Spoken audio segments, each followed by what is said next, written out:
Hi hello నమస్తే welcome to max TV. ఈ జనరేషన్లో కష్టపడి ఎంత సంపాదించినా కూడా సేవింగ్ చేసుకోవడానికి మనకి ఆ అమౌంట్ అనేది మిగలటం లేదు. సో మెయిన్గా మన కష్టపడిన అమౌంట్ నుంచి సేవ్ చేసుకుంటే మనం ఫ్యూచర్గా ఎంత సంపాదించుకోవచ్చు, అసలు ఫస్ట్ ఆఫ్ ఆల్ సేవింగ్స్ అనేవి ఎక్కడెక్కడ చేయాలి అని మనీ మేనేజ్మెంట్ గురించి మనతో మాట్లాడడానికి ప్రజెంట్ స్టూడియోలో ఉన్నారు. ఇన్సూరెన్స్ రంగంలో 24 సంవత్సరాల అనుభవం గల ఎల్ఐసిలో జోనల్ మేనేజర్ క్లబ్ ఏజెంట్గా ఉన్నటువంటి శ్రీమతి సువర్ణ గారు ప్రజెంట్ స్టూడియోలో ఉన్నారు. మరి మనీ ఏ విధంగా సేవ్ చేసుకోవాలో వారి మాటల్లోనే అడిగి తెలుసుకుందాం. నమస్తే మేడం. నమస్తే అండి. మేడం, మనం చాలా మందిని చూస్తూ ఉంటాం, ఆడవారు అంటే ఇన్సూరెన్స్ రంగంలో చాలా తక్కువగా కనిపిస్తూ ఉంటారు. దట్టు మీరు 24 సంవత్సరాలు మీరు ఇందులో ఉన్నారు, ఒక జోనల్ మేనేజర్గా అడ్వైజర్గా వర్క్ చేస్తూ ఉన్నారు. ఫస్ట్ ఆఫ్ ఆల్ మెయిన్గా మీరు ఈ ఎల్ఐసి రంగాన్ని ఎంచుకోవడానికి గల కారణాలు ఏంటి? యాక్చువల్గా నా క్వాలిఫికేషన్ వచ్చేసి architectural engineering. Okay, architectural engineering. కాకపోతే ఒక రోజు న్యూస్ పేపర్లో అడ్వర్టైజ్మెంట్ చూసి ఆఫీస్కి వెళ్ళి ఎల్ఐసి ఏజెన్సీ తీసుకున్నాను.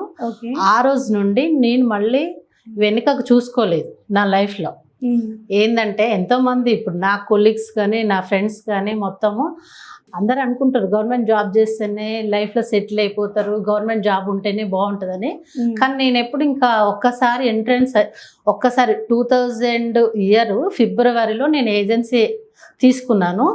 అక్కడ నుండి నేను వెనక తిరగకుండా నాకున్న కొలీగ్స్ స్టేజ్ కంటే నేను ఒక స్టెప్ ఎక్కువనే ఉన్నా అందరికంటే ఫైనాన్షియల్గా.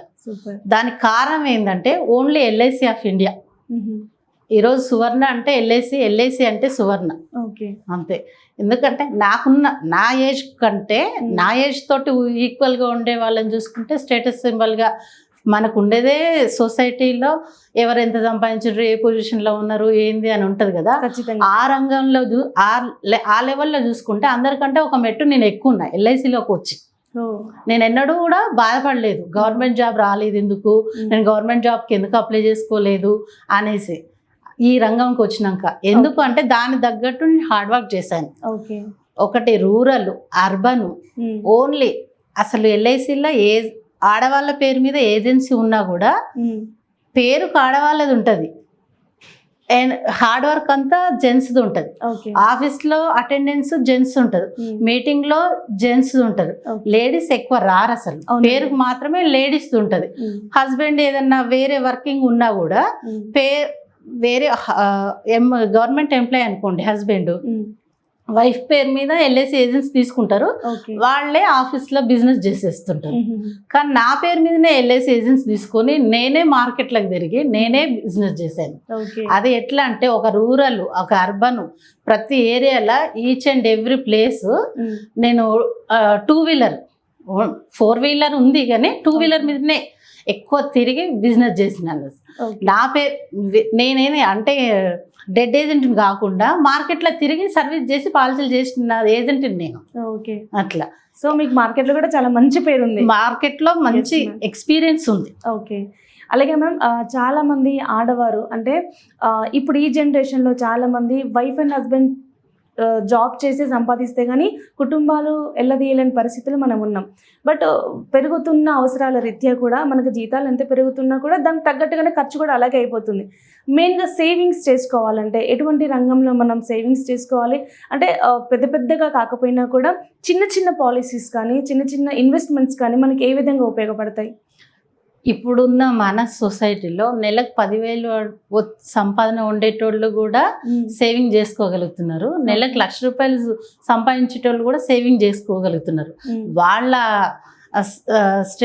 ఫైనాన్షియల్ స్టేజ్ని బట్టి. 10,000 నెలకు సంపాదించేటోళ్ళు అయితే పిల్లల్ని గవర్నమెంట్ స్కూల్కి వెళ్ళి మిగతా అమౌంట్ సేవింగ్ చేసుకుంటున్నారు. నెలకు ₹1,00,000 సంపాదించేటోళ్ళు మంచి కార్పొరేట్ స్కూల్లోకి పంపించేసి వాళ్ళకున్న అమౌంట్ని సేవింగ్ చేసుకుంటున్నారు. ఎవరైనా బతకగలుగుతారు, 10,000 సంపాదించేటోళ్ళైనా బతకగలుగుతారు, నెలకు 50,000 సంపాదించేటోళ్ళైనా బతకగలుగుతున్నారు, నెలకు ₹1,00,000 సంపాదించిన వాళ్ళైనా బతకగలుగుతున్నారు. ఎవరైనా బతకగలుగుతున్నారు. కాకపోతే ఏంటంటే వాళ్ళకి ఇన్కమ్ ఎక్కువ రావడం వల్ల వాళ్ళ way of going life style అనేది మారిపోతుంది.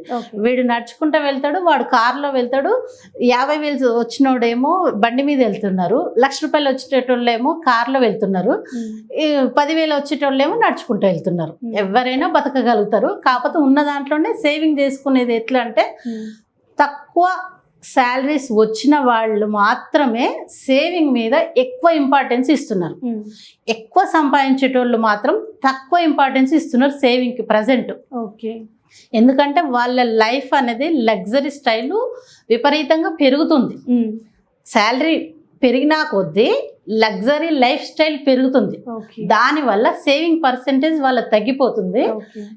తక్కువ సంపాదించేటోళ్ళు మాత్రం way of life style correct ప్రణాళికతోటి ఉండి సేవింగ్ పర్సెంటేజ్ పెంచుకుంటున్నారు. వీళ్ళైతే పెంచుకుంటున్నారు, వాళ్ళేమో తగ్గించుకుంటున్నారు. వాళ్ళకి ఎందుకంటే ఇప్పుడు ₹1,00,000 సంపాదించేటోళ్ళ చేతిలో క్రెడిట్ కార్డు ఉంటుంది, చేతిలో సింగిల్ ఎన్పి ఉండదు, క్రెడిట్ కార్డు ఉంటుంది. 10,000 షాపింగ్ చేద్దాం అనుకొని 50,000 కూడా షాపింగ్ చేస్తారు. అవునండి. వీళ్ళు 10,000 సంపాదించేటోళ్ళ కాడ వాడు మాల్స్కి వెళ్ళాడు, మామూలు కిరాణం షాప్కి పోతాడు. వీడికి రిక్వైర్మెంట్ ఒక 4 రిక్వైర్మెంట్లు ఉంటే ఆ కిరాణం షాప్కి పోతే వీడి కాడ ఉన్న 4 రిక్వైర్మెంట్లు ఆ షాప్లో ఉండవు, 1 2 ఉంటాయి. ఆ 1 2 కొనుక్కొచ్చుకొని అడ్జస్ట్ అయిపోతాడు. అదే ₹1,00,000 సంపాదించిన దాంట్లో వాడు మాల్స్కి వెళ్తాడు, వాని కాడ క్రెడిట్ కార్డు ఉంటుంది, వాడికి రిక్వైర్మెంట్ 10,000 ఉంటుంది. ఆడ వీడి కనపడ్డ అవసరం ఉన్న వాటికంటే అవసరం లేని ఎక్కువ కనపడతాయి. దానివల్ల ఎక్కువ షాపింగ్ చేస్తారు. దానివల్ల వాడి వాళ్ళ సేవింగ్ అనేది పర్సెంటేజ్ తక్కువైపోతుంది. 1921 ఇండియన్ స్టాటిస్టిక్స్ ప్రకారము మన ఇండియన్ ఎకానమీలో ఫస్ట్ సేవింగ్ పర్సెంటేజ్ ఉన్నది ఇండియా, తర్వాత చైనా, తర్వాత సింగపూర్. కానీ ఇప్పుడు ప్రజెంట్ మన ఇండియా లాస్ట్ నుండి 4th పొజిషన్కి వచ్చింది. ఈరోజు ఏంటంటే ఇండియా మరి ఇప్పుడు కరోనా వచ్చిన కానుండి ఈ లాస్ట్ 3-4 ఇయర్స్ నుండి ఫుడ్కు ఇంతకుముందు ఫుడ్ అంటే భయపడేది, ఫుడ్కు అమౌంట్ పెట్టాలంటే భయపడేది. ఇప్పుడు ఫుడ్కి, షాపింగ్కి, బట్టల షాపింగ్కి విపరీతమైన ఎక్స్పెండిచర్ చేస్తున్నారు. అసలు సేవింగ్ అనేది తక్కువ. ఎట్లా 21-25 ఇయర్స్ ఉన్న అబ్బాయి ఒక సాఫ్ట్వేర్ ఇంజనీరు 25,000 సంపాదిస్తుండు. దానివల్ల మనీ వాల్యూ అనేది ఆ వయసు పిల్లలకు తెలియక ఎక్కువ ఎక్స్పెండిచర్ చేస్తున్నారు. అసలు 25,000 వస్తే ఎట్లా బతకాలి అని అడుగుతున్నారు. ఒక అబ్బాయి వాడి ఏజ్ 25 ఇయర్సే, 25,000 తోటి నేను ఎట్లా బతకాలని క్వశ్చన్ చేస్తున్నారు. అసలు 25,000 తోటే భర్త, భార్య, 2 పిల్లలు కలిపి ఒక లైఫ్ గెటాన్ అవుతున్నారు అనేది సంగతి వాళ్ళకి అర్థం కావట్లేదు. అట్లా అవుతున్నారు ఇప్పుడు. ప్రజెంట్ ఉన్న సాఫ్ట్వేర్ ఇంజనీర్స్ ఎక్కువ. వాళ్ళకి ఏంటంటే చిన్న ఏజ్లోనే ప్యాకేజీలు వస్తున్నాయి. వాళ్ళకి ఎక్కువ ఏమన్నంటే ఇంట్లో చేసిన అమ్మ వంట నచ్చదు, స్విగ్గీలో ఆర్డర్ పెడతారు, జొమాటో ఆర్డర్ పెడతారు. ఇంతకు ముందన్న వీళ్ళు హోటల్కి పోయి కొనుక్కొచ్చుకునేది. ఇప్పుడు ఇంట్లో ఉండి వాడు నెక్కర్లు వేసుకొని, చెడ్డీలు వేసుకొని, బనీలు వేసుకొని స్నానం చేయకున్నా కూడా ఆ డోర్ కొట్టి వాడు ఆన్లైన్ జొమాటో వాడు తెచ్చిస్తున్నాడు కాబట్టి వీడు తీసుకుంటుండు. అందువల్ల సేవింగ్ పర్సెంటేజ్ తగ్గిపోతుంది. రోజు వాల్యూ అనేది తెలియట్లేదు, సేవింగ్ గురించి అసలు ఐడియా లేదు. Thank you so much. Thanks అమ్మా నర్మదా.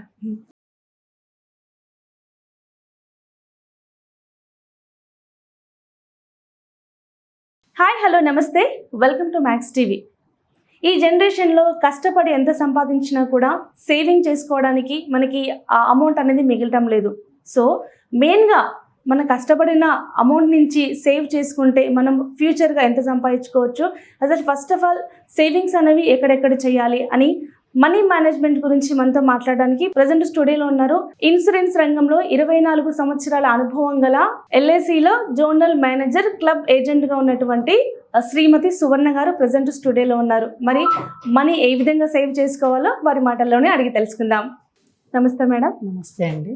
రాను అంటే ధనికుడు ఇంకా ధనవంతుడు అవుతున్నాడు, పేదవాడు ధనికుడు అవ్వడానికి ట్రై చేస్తున్నాడు. బట్ మిడిల్ క్లాస్కి వచ్చేసరికి చాలా ఇబ్బంది పడుతూ ఉన్నారు. మెయిన్గా మిడిల్ క్లాస్లో అంటే ఎటువంటి అవసరాలు తగ్గించుకుంటే, ఎటువంటి పొదుపు చేసుకుంటే కనీసం కొద్ది సంవత్సరాలైనా సరే పిల్లల చదువుకు వచ్చేసరికైనా, పిల్లల పెళ్ళిళ్ళకి వచ్చేసరికైనా వాళ్ళు ఆ స్థాయికి రావాలంటే ఎటువంటి పొదుపు మనం పాటించాలి? మిడిల్ క్లాస్ వాళ్ళు ఏంటంటే అటు పైకి ఎక్కలేరు, ఇటు కిందికి దిగలేరు. ఎస్, వాళ్ళు ఒక సర్టెన్ లైఫ్ కరెక్ట్గా ఒక స్కేల్ మీదనే లైఫ్ లీడ్ చేస్తుంటారు.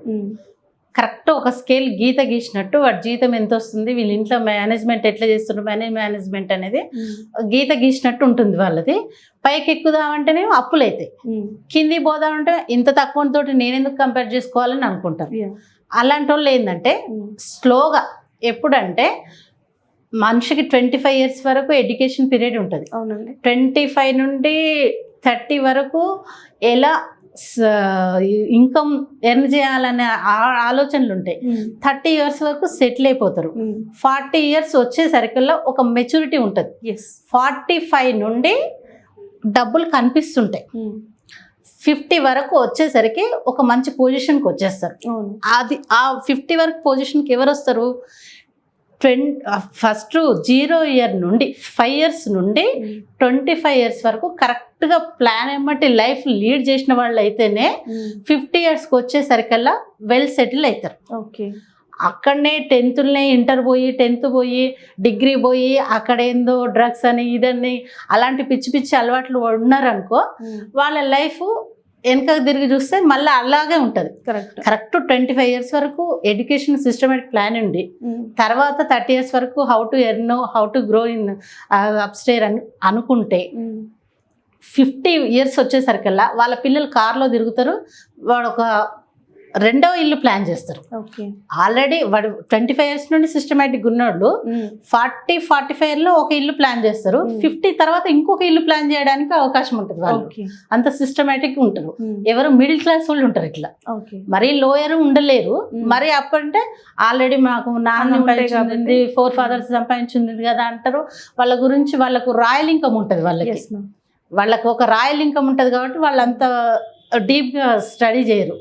వీళ్ళు మిడిల్ క్లాస్ వాళ్ళు మాత్రం 50 yearsకి వచ్చేసరికల్లా మంచి పొజిషన్లో ఉంటారు. ఎవరైనా సరే. అలాగే ఇందాక ఒక మాట అన్నారు, అంటే చిన్న ఏజ్ పిల్లలు కూడా ఇప్పుడు 25,000 సంపాదిస్తున్నారు. బట్ సంపాదించిన కూడా ఖర్చు ఎక్కువ పెడుతున్నారు. సో ఇలా కాకుండా ఉండాలంటే పేరెంట్స్ పిల్లలకి చిన్నప్పటి నుంచే మనీ గురించి ఎటువంటి వాల్యూస్ తో పెంచాలి? మనీ గురించి అసలు తల్లిదండ్రులు చేసే పొరపాటు ఏంటంటే, నేను చాలా కష్టపడ్డా, నా పిల్లలు కష్టపడొద్దు. ఇది చాలా మేము చాలా కష్టపడ్డా ఈ పొజిషన్కి వచ్చినాం, మా పిల్లలు కష్టపడొద్దు. వాళ్ళు అడిగిందల్లా వాడు 100 రూపాయలు అడిగితే వీళ్ళు 200 ఇస్తున్నారు. మేము ఎప్పుడో సైకిల్ మీద పోయినాం 10 kilometers స్కూల్కి. మా వాడు అట్లా పోవద్దు, స్కూల్ బస్ పెట్టాలి, లేదంటే వాడికి ఒక బైకు, లేదంటే వాడికి ఒక కారు, లేదంటే డ్రైవర్. అంత లగ్జరీస్ పిల్లలకు అలవాటు చేస్తున్నారు. తల్లిదండ్రులు కష్టపడి మంచి పొజిషన్కి వచ్చి పిల్లలు కష్టపడొద్దని అనుకుంటున్నారు. అది పెద్ద పొరపాటు. తల్లిదండ్రులు చేసే పొరపాటు ఏంటంటే, పిల్లలు కష్టపడొద్దు, మేము కష్టపడ్డాం కదా మా పిల్లలు కష్టపడొద్దు, అది పొరపాటు. వాళ్ళు కష్టపడ్డారు కాబట్టి వీళ్ళు ఈ పొజిషన్కి వచ్చిండ్రు. మరి వీళ్ళు కూడా మనకంటే ఎక్కువ మంచి పొజిషన్లో పోవాలంటే వీళ్ళు కూడా కష్టపడాలి కదా. ముఖేష్ అంబానీ వాళ్ళ పిల్లలు, ఈ అక్కినేని నాగేశ్వరరావు పిల్లలు కానీ, ఎన్టీఆర్ పిల్లలు కానీ సిటీ బస్సులో స్కూల్కి వెళ్ళిండ్రు. వాళ్ళకి లేక కాదు కదా, వాళ్ళకి కార్లు ఉన్నాయి. పిల్లలు స్కూల్కి వెళ్ళేటప్పుడే వాళ్ళకు కార్లు ఉన్నాయి. కార్ ఇచ్చి పిల్లలకి పంపించలేదు స్కూల్కి, సిటీ బస్సులో పిల్లల్ని స్కూల్కి పంపించారు. వీళ్ళు అట్లా కాదు, లేదు నేను కష్టపడ్డా, నా పిల్లలు కష్టపడొద్దు, వాళ్ళ కోసం మేము చేస్తున్నాం ఆ అనటం వల్ల ఏమవుతుందంటే వాళ్ళకు పొదుపు అనేది తెలియట్లేదు, కష్టం తెలియట్లే, పొదుపు తెలియట్లే. తల్లిదండ్రులు పడ్డ కష్టం పిల్లల ముందు చెప్పట్లేరు. ఏమైనా ఒక విత్తనం పెట్టినప్పుడు అది మొక్క అయి తర్వాత చెట్టు అయి తర్వాత ఫలాలు వస్తుంది, ఆ ఫలాలు తెంపిస్తున్నారు. కానీ ఇత్తనం కానుంచి చెప్పాలి కదా పిల్లలకి, అది చెప్పట్లేరు. అది చెప్పకపోవడం వల్ల పిల్లలకి సేవింగ్ అనేది, అదే కొన్ని ఫ్యామిలీస్ ఉన్నాయి తల్లిదండ్రులు కష్టపడి పిల్లల్ని ఆ ఇంట్లో తల్లి పని చేసినప్పుడు తండ్రి కూడా సహకరించాలి ఇంట్లో పనులకి. అప్పుడు అలాంటి ఫ్యామిలీస్లలో పిల్లలు కూడా సహకరిస్తారు, ఫ్యామిలీ మొత్తాన్ని సహకరించి వాళ్ళకు ఆర్థికంగా ఎట్లా ఉన్నారు, మంచిగా ఉందా లేదా అని చెప్పేసి వాళ్ళు దాంట్లో పాలు పంచుకునటానికి ఉంటుంది. వీళ్ళు తల్లిదండ్రులు చెప్పినప్పుడు పిల్లలు వింటారంట ఆ మాట. భార్యను డామినేట్ చేస్తారు, నీకెందుకు చెప్పేది అని మాట్లాడుతుంది. ఆ డామినేషన్ అనేది పిల్లల మీద ఎఫెక్ట్ పడుతుంది. రేపు పొద్దున పిల్లలు ఎదిగినాక అదే డామినేషను ఇక్కడ తల్లి మీద చూపిస్తారు, రేపు పొద్దున పెళ్ళైనాక భార్య మీద చూపిస్తారు. అది మెయిన్ డిఫెక్ట్ తల్లిదండ్రుల్లో. అసలు తల్లిదండ్రులు కోఆపరేట్గా ఉండి మంచి పిల్లర్లాగా ఉంటే పిల్లలు మంచిగా ఎదుగుతారు, పిల్లలు మంచిగా సేవింగ్ చేస్తారు. ఇప్పుడు కొంతమంది జనరేషన్లో, ఈ జనరేషన్లో నాకు తెలిసినంత వరకు కొంతమందికి తండ్రికి ఇల్లు లేదు, పిల్లగాడు సాఫ్ట్వేర్ జాబ్ చేసి లోన్ తీసుకొని ఓ 3 ఫ్లోర్ల బిల్డింగ్ కట్టిండు తండ్రి కోసం. అది ఎందుకు అంటే తల్లిదండ్రులు మంచిగా ఉన్నారు, ఇద్దరు ఈచ్ అండ్ మ్యూచువల్ అండర్స్టాండింగ్ ఉండి పిల్లల్ని అట్లా పెంచారు కాబట్టి వాడు అర్థం చేసుకొని, అమ్మో మా నాన్నకి ఇల్లు లేదు, మాకు లేకుంటే ఎట్లా అని చెప్పేసి వాళ్ళు లోన్ తీసుకొని కట్టిన వాళ్ళు. ఇప్పుడు తండ్రి లోన్ తీసుకొని ఇల్లు కట్టినాక పిల్లలు ఏం చేస్తారు, మా నాన్నకి ఆల్రెడీ ఇల్లు ఉంది, నేనెందుకులే అని చెప్పేసి వీడు లగ్జరీగా ఖర్చు పెడుతున్నాడు డబ్బులు. ఉన్నది పిల్లలకు సేవింగ్ ఉంది, ఎవరికి ఉంది, తల్లిదండ్రులు షేర్ చేసిన ప్రాబ్లమ్స్ పిల్లలకి షేర్ చేస్తే అప్పుడు పిల్లలు అర్థం చేసుకొని సేవింగ్ చేస్తున్నారు. తల్లిదండ్రులు నేను కష్టపడ్డా, నా పిల్లలు కష్టపడ్డొద్దు అని పెంచారనుకోండి, అలాంటి పిల్లలకు మాత్రం సేవింగ్ పర్సెంటేజ్ తగ్గింది. అలాగే లేడీస్కి వచ్చేసరికి కూడా చాలా మంది ఇప్పుడు ఆన్లైన్ కూడా ఎక్కువ పర్చేజ్ ఎక్కువ అయిపోయింది. అవునండి, అంటే మనకు తెలియకుండానే అట్రాక్ట్ అయిపోయి తెలియకుండానే అమౌంట్ చూసుకోకుండా మనం పెడుతున్నాం. సో చిన్న దానికి అంటే బయట మనకు 10 రూపాయలు దొరికేది ఆన్లైన్ లో 100 రూపాయలు ఉన్నా సరే మనం గుడ్డిగా కొంటూ ఉన్నాం. సో అలా కాకుండా వృధా ఖర్చులు కాకుండా లేడీస్ కూడా ఏ విషయాల్లో పొదుపు పాటిస్తే మనకి మంచి బాగుంటుంది? ముఖ్యంగా పొదుపు పాటించాలంటే వంట అండి. ఓకే, వంట మెయిన్ ఇంట్లో ఆడవాళ్ళే చేయాలి, అలవాటు చేయొద్దు. పిల్లలకి బయట ఫుడ్ అనేది అలవాటు చేయొద్దు. దానివల్ల ఎక్స్పెండిచర్ ఎంత వెళ్ళిపోతుంది అనేది తెలియదు. అసలు ఈరోజు బయట నుండి వచ్చాము, ఇప్పుడు రాగానే ఏం వండుతాంలే, బయట నుండి తెచ్చుకుందాము పార్సిల్, అది కాదు. అది రోజు మనం వర్కింగ్ ఉమెన్, ఇప్పుడు ఇంట్లో ఉండేట ఆమె హౌస్ వైఫ్ అయినా బిజీ లైఫ్ లీడ్ చేస్తుంది. పొద్దున్న 9-10 వరకు ఆమెకి ఇంట్లో పని అయిపోతుంది, మధ్యాహ్నం ఏదో 1 అవర్ 2 అవర్ రెస్ట్ తీసుకుంటుంది, మళ్ళీ 3:30-4కి పిల్లలు స్కూల్ నుండి వస్తారు, మళ్ళీ వాళ్ళకి స్నాక్స్ చేసి పెట్టాలి. ఒక హౌస్ వైఫ్ కూడా డొమెస్టికల్ ఇంజనీరే, తను 24 అవర్స్ పనిచేస్తుంది. సాటర్డే ఉండదు, సండే ఉండదు, ఫెస్టివల్ ఉండదు, ప్రతిదానికి ఇంకా ఎక్స్ట్రా పని. వర్కింగ్ ఉమెన్ కూడా బయటకు వెళ్తుంది, ఇంటికి వస్తుంది, వర్క్ చేస్తుంది, మళ్ళీ ఇంట్లో కూడా హౌస్ డొమెస్టిక్ వర్క్ మొత్తం వర్కింగ్ ఉమెన్ చేస్తుంది. కానీ వీళ్ళు ఏంటంటే ఫుడ్కు బయట ఇంపార్టెన్స్ ఇవ్వడం వల్ల, ఫుడ్కి ఇంపార్టెన్స్ బయట ఇవ్వడం వల్ల పిల్లలు దానికి అలవాటు పడి మెయిన్ ఫుడ్కే అండి ఎక్స్పెండిచర్ అయ్యేది. మెయిన్ ఫుడ్, నెక్స్ట్ బట్టల షాపింగ్. ఓకే, వేరే అంటే ఏముంది, ఏదో కొన్ని కొంటాము, అవన్నీ మనకు రిక్వైర్మెంట్. హోమ్ నీడ్స్ అనేది రిక్వైర్మెంట్, ఇంట్లో మనం తయారు చేసుకోలేం కాబట్టి బయట కొంటాం, అది ఓకే. ఇది ఓన్లీ ఫుడ్కి మనం బయట అమౌంట్ కేటాయించకపోతే చాలా వరకు సేవ్ చేసినట్టే లైఫ్. మొత్తం మ్యాక్సిమం ఒక 70% ఫుడ్కే కేటాయిస్తున్నారు. అసలు అది ఈ కరోనా వచ్చిన కాంచి అసలు తెలంగాణ నెంబర్ 1 అయిపోయింది నాన్ వెజ్ తినడంలో. సరే తినొద్దని చెప్పట్లేదు, ఇంతకుముందు ఎప్పుడో వీక్లీ వన్స్ ట్వైస్ ఉండే, ఇప్పుడు రెగ్యులర్గా నాన్ వెజ్ అయిపోయింది. అంత నాన్ వెజ్ తింటేనే ఆరోగ్యంగా ఉంటారా అంటే అదేం కాదు. శాకాహారులు కూడా ఆరోగ్యంగానే ఉంటారు, నాన్ వెజ్ మాంసాహారులు కూడా ఆరోగ్యంగానే ఉంటారు.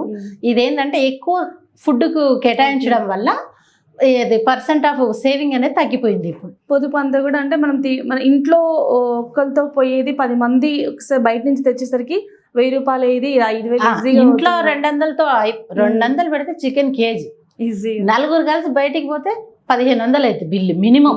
అది మినిమం, మాక్సిమం కాదు, మినిమం 1500 అవుతుంది 4 కలిసి బయట తింటే. అట్లా అసలు మెయిన్ సేవింగ్ అనేది సో మనకు తెలియకుండానే ఫుడ్కి ఎక్కువగా ఖర్చు అయిపోతుంది. ఫుడ్కి ఎక్కువ ఖర్చు, మనం కొంచెం కేర్ తీసుకుంటే సేవింగ్స్ అనేది కొంచెం ఎక్స్ట్రా పెట్టుకోవచ్చు. ఫుడ్ పరంగా సేవింగ్ చేస్తే అల్టిమేట్గా హెల్త్ ప్రాబ్లమ్స్ కూడా రాకుండా ఉంటాయి కాబట్టి దానివల్ల కూడా మనకు ఎక్స్పెండిచర్ తగ్గిపోతుంది. అలాగే మేడం మనం చూస్తూ ఉన్నాం, ఇప్పుడు ప్రజెంట్ వైఫ్ అండ్ హస్బెండ్ ఇద్దరు జాబులు చేస్తూ ఉన్నారు. సో ఇద్దరు అమౌంట్ ఖర్చు పెట్టకుండా ఒకళ్ళ అమౌంట్ దేనికి సేవ్ చేసుకోవాలి, ఒకళ్ళ అమౌంట్ దేనికి ఖర్చు పెట్టుకోవాలి అనే విషయానికి వస్తే కనుక ఇద్దరు కలిసి ఎక్కడ సేవింగ్ చేస్తే మనకి ఫ్యూచర్ ఇబ్బంది పడకుండా మీరు అన్నట్టుగా ఇందాక అప్పులు పాలవ్వకుండా ఉండడానికి ఉంటుంది. First and foremost life start అవ్వగానే హస్బెండ్ చేయాల్సిందే వాళ్ళ పేరు మీద ఒకటి ఎల్ఐసి ఇన్సూరెన్స్, అది మస్ట్ అండ్ షుడ్. ఈ రోజు ఒక అతను సాఫ్ట్వేర్ ఇంజనీరు నెలకు ₹1,00,000 సంపాదిస్తుంది అనుకుందాము. ఇఫ్ సపోజ్ యాక్సిడెంట్లుగా కానీ న్యాచురల్గా కానీ ఏదైనా హెల్త్ ప్రాబ్లం అయినప్పుడు కానీ ఒక 4-5 years తర్వాత సడన్గా మనం పోతారు అని ఎవరం చెప్పలేము. ఒకవేళ పోయినా కూడా అప్పటికే ఈయనకి 2 పిల్లలు ఉంటారు, మంచి కార్పొరేట్ స్కూల్లో జాయిన్ అవుతారు, వాళ్ళకు సంవత్సరానికి ₹1,00,000 ఫీజు ఉంటుంది. ఆయన ఉన్నప్పుడు ఎంత ఇన్కమ్ ఉందో ఆయన పోయినా కూడా అంతే ఇన్కమ్ ఆ ఫ్యామిలీకి అవసరం. కాబట్టి ఖచ్చితంగా ఫస్ట్ ఇన్సూరెన్స్ చేయాలి. 1 CR 2 CR వాళ్ళ ఫైనాన్షియల్ స్టేటస్ బట్టి వాళ్ళు నెలకు 50,000 ఎక్స్పెండిచర్ చేస్తారు అనుకుందాము మంత్లీ. అంత మందము ఆయన పోయినాక కూడా మళ్ళీ నెలకు 50,000 వచ్చేటట్టుగా ఒక ఇన్సూరెన్స్ ఖచ్చితంగా చేసిన తర్వాతనే వేరే సేవింగ్స్ అనేది చేయాలి. కొందరు ఏం చేస్తారంటే ఫస్ట్ అది చేసిన తర్వాత నెక్స్ట్ ఏంది హౌస్ ప్లాన్ చేస్తారు. చిన్నపిల్లల తండ్రి అంటే జస్ట్ 35 years అట్లా ఉంటాయి, పిల్లల ఫీజులు కడతారు, తర్వాత హౌసింగ్ లోన్కి వెళ్తారు.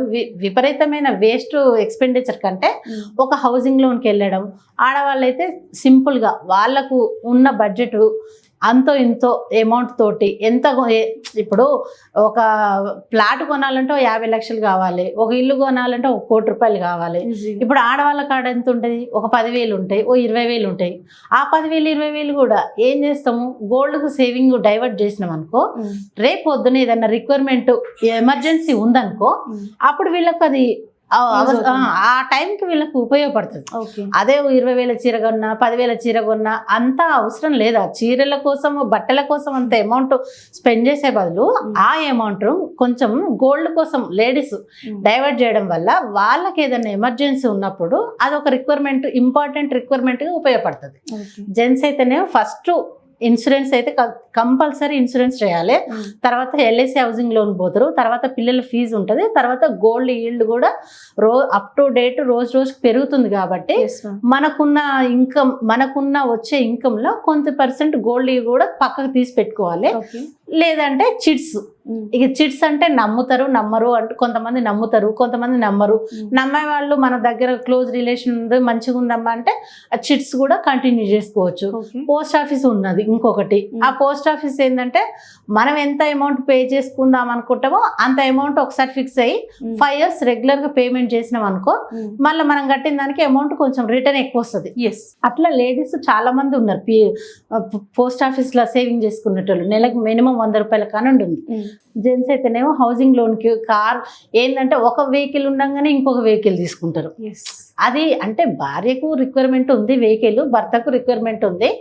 మరీ ఎక్కువ ప్రతి చిన్నదానికి కూడా వెహికల్ యూజ్ చేయకుండా కొంచెం చిన్న వాటికి బైవాక్లు వెళ్ళి తర్వాత పెట్రోల్ సేవ్ చేస్తే అట్లా కూడా ఒక రకంగా సేవింగ్ అవుతుంది మనకు.